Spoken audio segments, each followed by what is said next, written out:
So let's talk about conflicts and arguments and decreasing them. Why is it so important to decrease the problems at home? Because we all have conflicts and arguments. Well, when you have a child with ADHD, so you have a lot more conflicts and arguments. I think it's 3 times more or 5 times more, don't remember the numbers exactly.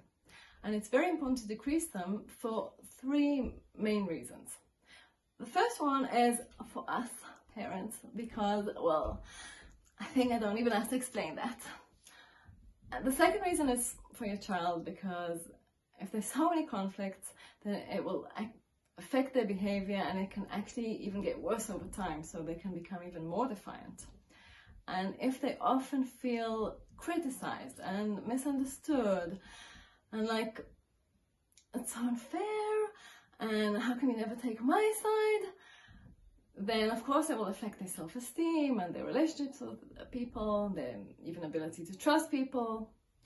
And the third reason is for a child who doesn't have ADHD, if you raise your voice, then it would probably affect them.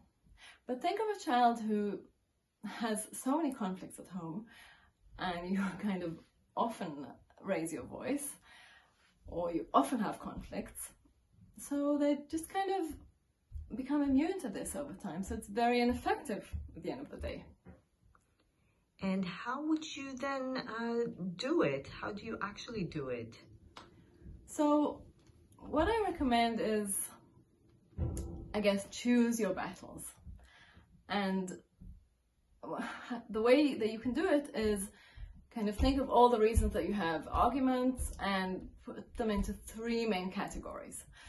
The first category is things that are absolutely non-negotiable, like safety and health. So even if it ends in an argument or conflict, there's no way out of it, and it's worth it at the end of the day. The second category is things that can wait, and they are negotiable and that you're willing to compromise about.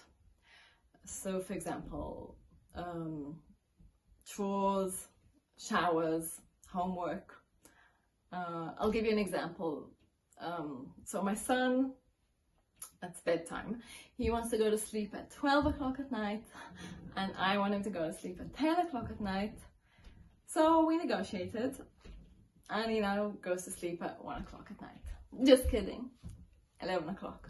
But it's the summer, so don't hold it against me. And the third category is things that really you can put aside and just, they're not important having an argument at the moment.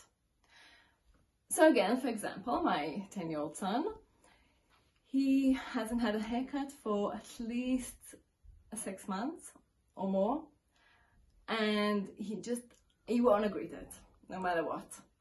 So we decided that it's just not worth the argument. And for now, anyway. Also, I highly recommend Ross Greene's book, The Explosive Child, because what I just said, it's kind of based on his theory. And no, I'm not going to get any money out of recommending his book. I just think that it's really, really good and beneficial, and I learned a lot from it because it gives a lot of examples and explanations of how to avoid explosive situations with your children. So thank you for watching.